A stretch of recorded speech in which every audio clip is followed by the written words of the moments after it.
E estamos de volta com o Literatos TV, falando hoje desse cineasta dinamarquês marcante que é o Lars von Trier. Agora a nossa proposta, né, Tiago, é falar a respeito dos 3 últimos filmes, né, que ele lançou. E a gente pode começar com o Anticristo. O Anticristo, né, com o Daniel... Com o William Dafoe e com William Dafoe. E com a Charlotte Gainsbourg. Isso. Como é que é, mais ou menos, só para situar aí o nosso público? Esse filme é de 2009, é um filme que o Lars von Trier escreveu depois de passar por uma crise de depressão, né, e que trata muito da questão do desespero humano, da culpa, porque no início do filme, e aí não é um spoiler, no início do filme mostra uma criança caindo da janela enquanto seus pais têm uma relação sexual. E é uma coisa, eu acho que é bastante simbólico, que eu não li sobre isso, mas eu percebi que parece ter algo enigmático ali, que ele mostra que quando a criança vai cair da janela, ela empurra 3 estatuetas, que é Pain, Grief and Despair, que é a dor, tristeza e desespero. A impressão é que ela empurra tudo aquilo e vai em direção ao nada. Sobre esse filme, tem até um livro da Flávia Ariello, que é Considerações sobre o Mal, que vai falar que ele tem uma pegada assim gnóstica, né? Que os gnósticos eram aqueles que viam o Criador como um mal e, portanto, sua natureza seria má. Tanto que a Charlotte Gainsbourg, que ela não é nomeada no filme, nenhum dos dois, ela fala que a natureza é o templo de Satã. E aí, para finalizar, ela vê ao longo do filme que a maldade humana, que ela vai estudar a Inquisição, a morte das mulheres, não está só nos outros, mas nela mesma. E aí, para não dar spoiler, isso tem a ver com a questão do filho dela, que vai se desenvolvendo ao longo do filme. Filme forte, filme marcante, né? Muita gente gostou, muita gente não gostou, né? Você tem que estar afim de um pouquinho assim de cinema cabeça, né, para encarar. Coisa semelhante, talvez não tão forte, né, mas coisa semelhante acontece também em Melancolia, né? Parece que ele vai se desdobrando sobre, né, não digo o mesmo tema, mas temas, né, muito semelhantes, né? Começa com Casamento, certo? Isso. É interpretada pela Kirsten Dunst, né? Esse filme também tem a Charlotte Gainsbourg. E ela é de 2011, esse filme, e ele é separado em 2 capítulos.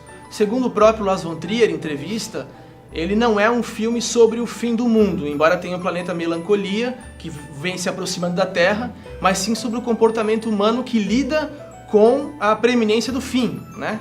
Então tem a Justine, que é a Kirsten Dunst, e tem a Charlotte Gainsbourg, que interpreta a Claire. E ela é uma mulher deprimida, a Justine, tanto que ela fala que a vida é só na Terra e não por muito tempo, e também fala que a Terra é má e ninguém sentirá a falta dela. Enquanto que a irmã dela sente muito desespero, porque ela tem um filho, ela tem uma família estruturada, ela tem um bom patrimônio. Então mostra as 2 personalidades, assim, nesse filme. É muito interessante, né, sem querer dar spoiler, né, mas chamando atenção para a cena final, né, quer dizer, a maneira como as mulheres, né, porque digamos, os homens já caíram fora da disputa, né, mas a maneira como elas encaram ou esperam, né, esse fim do mundo, né, que ele é inevitável, né, quer dizer, as coisas mais cedo ou mais tarde elas vão chegar ao fim. Bom, e aí também nós temos em dois volumes, né, em 2 tomos, né, o Ninfomaníaca, né, que também, né, tem a Charlotte Gainsbourg, né, Isso. Que parece que ela é uma atriz fetiche, né, do diretor. Mas esse filme ele tem uma pegada um pouco diferente, né? Ele tem uma pegada diferente. Eu acho que ele deu muita polêmica porque envolve sexualidade e tem muita cena de sexo, que inclusive é bom salientar, foram feitas por dublês. Mas eu acho que interpretar o filme ou ver esse filme pensando em ver unicamente pela questão do sexo é você não enxergar o que quis passar o autor. Porque o que está em jogo ali é a crise, é a escravidão que a Joe, a personagem principal, vive. Então, poderia ser como o jogador do Dostoiévski não sai do jogo. Christiane F. era droga. Então, o sexo ali poderia ser trocado por jogo, por álcool, por droga, que o drama seria talvez tão complicado quanto o da Joe. Né? Exato. O filme começa quando um sujeito, já com uma certa idade, né, encontra a protagonista caída numa sarjeta, né, que é o resultado de mais uma das suas muitas aventuras sexuais doidas, né?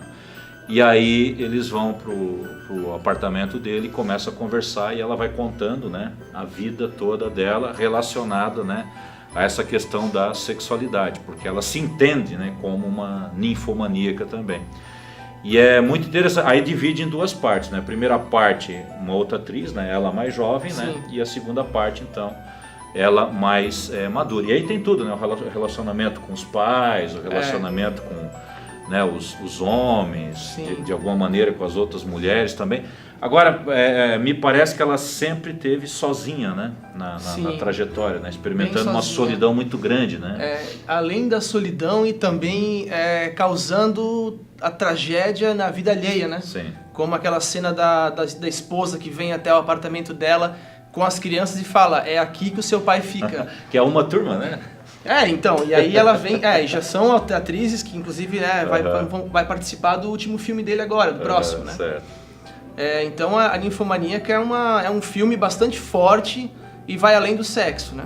Então é muito bom, assim. Mas é engraçado, parece que, eu não sei, pode ser uma interpretação mais pessoal, né? Mas parece que ele quer dizer isso, né? Que nós não estamos prontos, né, para a liberdade sexual, quer dizer, sempre vai ter algum tipo de problema, vai ter algum tipo de escândalo, algum tipo de insatisfação, de loucura, né, como essa representada pela Uma Thurman também.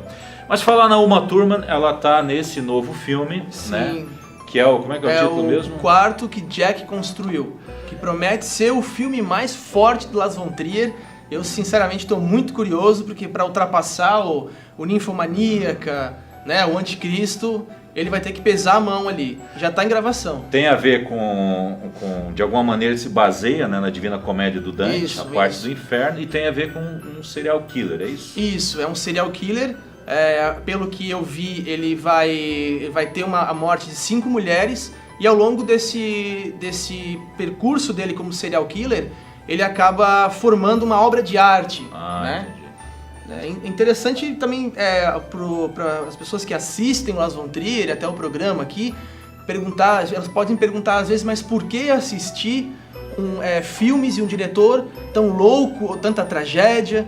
E aí, para defender o Lars von Trier, eu uso Aristóteles, que dizia que a tragédia deve servir para suscitar compaixão e medo, não compaixão e terror.